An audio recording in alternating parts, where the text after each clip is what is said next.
Weather কিন্তু প্রচণ্ড খারাপ, প্রচণ্ড বৃষ্টি হচ্ছে, তার সাথে সাথে তো বিদ্যুৎ চমকাচ্ছে, মেঘ ডাকছে।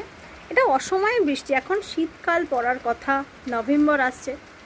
কারণ হচ্ছে আমাদের ভারতের দক্ষিণ পূর্ব উপকূলে কিন্তু বঙ্গোপসাগরের ঘূর্ণিঝড় মান্থা তার সৃষ্টি, এবং সেই মান্থার জেরেই কিন্তু এই এখন বৃষ্টি বলতে পারো।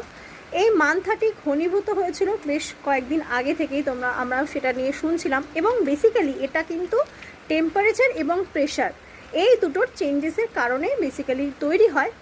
এবং এই মান্থা বা মন্থা যাই বলো, এটার নামকরণ করেছে কিন্তু থাইল্যান্ড, এবং এর অর্থ হচ্ছে ফ্রেগ্রেন্স অফ ফ্লাওয়ার।